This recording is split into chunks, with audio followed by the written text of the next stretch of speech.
Assalamualaikum, Shalom, selamat malam semuanya. Saya mau membalas kolom komentar dari PT Micet Jalur Dajjal. Namanya aja udah ngeri saya. Nah, komentarnya seperti ini. Emang kalau nggak dibaptis nggak sah kekristenannya, Mbak? Jawabannya jelas tidak. Jadi, orang yang mau mengikut Kristus syaratnya memang harus dibaptis. Dan saya percaya orang yang mau menerima Yesus tidak akan menolak. Bahkan tentu orang itu yang menanya duluan apa syaratnya gitu kan. Nah, sama halnya di dalam iman kepercayaan saya dulu, saya percaya, saya yakin semua agama itu punya syarat dan standarnya masing-masing untuk orang luar masuk ke dalam agama itu. Di dalam iman kepercayaan saya dulu, di dalam Muslim, untuk orang luar masuk agama Islam ya, orang itu harus mengucapkan 2 kalimat syahadat, yang artinya mereka mengakui bahwa tiada Tuhan selain Allah dan Muhammad adalah utusan Allah. Sama halnya dengan kekristenan. Ya, orang luar yang mau menjadi pengikut Kristus, syaratnya ya mereka harus dibaptis. Ya, dan baptisan itu bukan serta-merta aturan dari gereja atau segala macam atau dari pendeta, enggak. Jadi baptisan itu memang sudah difirmankan dan itu memang perintah atas dasar perintah dari Allah itu sendiri, ya. Nah, di dalam Matius 28 ayat 18 sampai dengan 19, Yesus berkata, Yesus mendekati mereka dan berkata, "Kepadaku telah diberikan segala kuasa di sorga dan di bumi." Ya, segala kuasa di sorga dan di bumi itu semuanya diberikan kepada Yesus. Lalu ayat selanjutnya, "Karena itu pergilah, jadikanlah semua bangsa muridku, dan baptislah mereka di dalam nama Bapa, Anak, dan Roh Kudus." Jadi orang yang mau mengikut Kristus ya harus dibaptis. Ini perintah. Ya, perintah. Jadi kalau itu perintah harus kita lakukan dong. Dan baptisan juga tidak serta-merta dilakukan begitu saja. Ya, semuanya itu punya makna. Sama halnya di dalam Islam, di dalam iman kepercayaan saya dulu, 2 kalimat syahadat itu tentu punya maknanya tersendiri.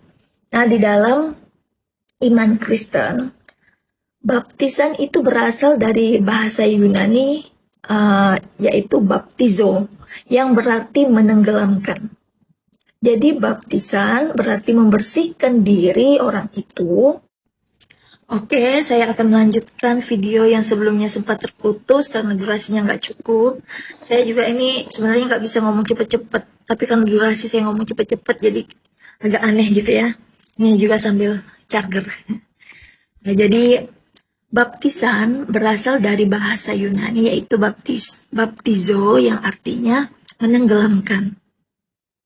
Jadi baptisan saat orang memberi diri dibaptis ya, dia masuk ke air, ditenggelamkan seperti video saya yang sebelumnya itu, lalu bangkit, itu artinya dia telah membersihkan dirinya dari dosa, menanggalkan dosa, makanya disebut lahir baru. Nah, saat orang tersebut telah dibaptis dalam nama Bapa dan Anak dan Roh Kudus. Ada Roh Kudus yang menyertai hidupnya, menuntun hidupnya, mengajarkannya dalam kebenaran.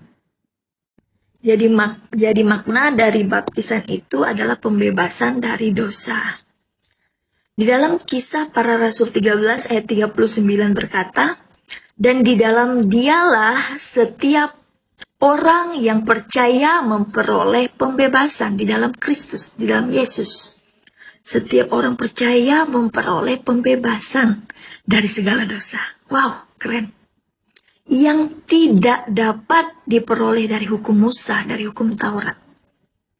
Nah, jadi kata pembebasan dari ayat ini, dalam bahasa aslinya itu orang Yunani itu membacanya, mengartikannya, yaitu seperti seorang yang dinyatakan tidak bersalah atas tuduhan yang dibuatnya.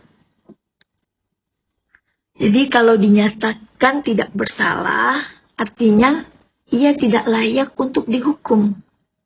Dan itulah yang akan terjadi kepada setiap orang yang percaya kepada Yesus.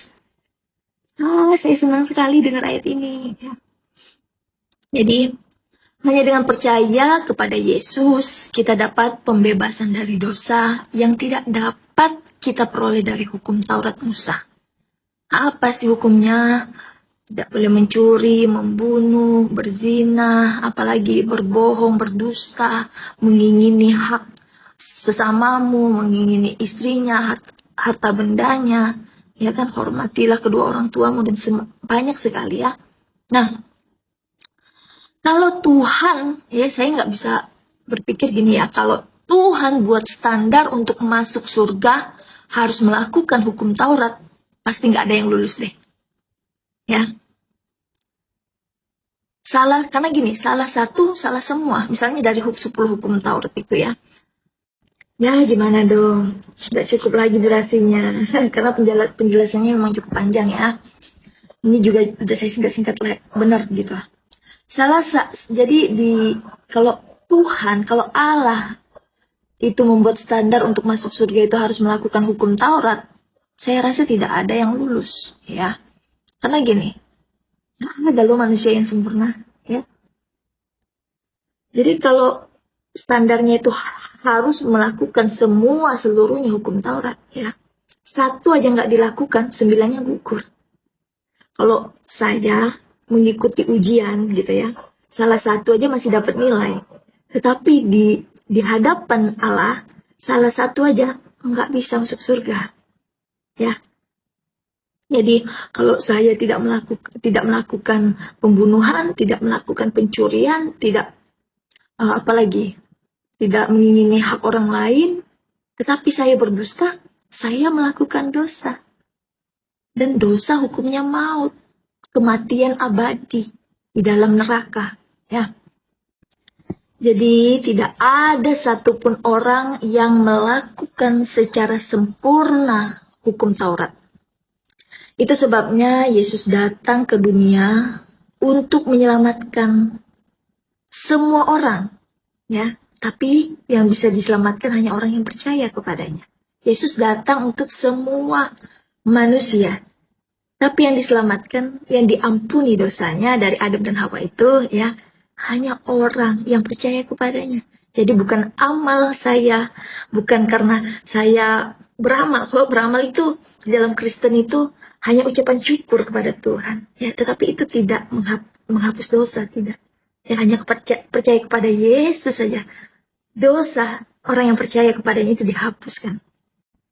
Jadi dosa dapat diampuni ya hanya bagi orang yang percaya kepada Yesus dan memberi diri dibaptis ya.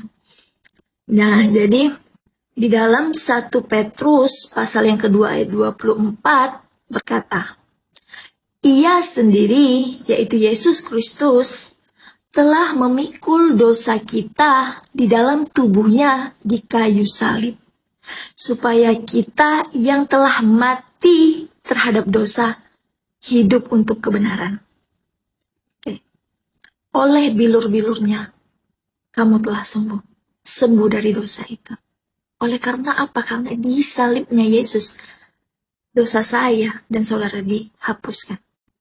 Jadi orang yang percaya kepada Yesus ditebus agar hidup dalam kebenaran. Shalom.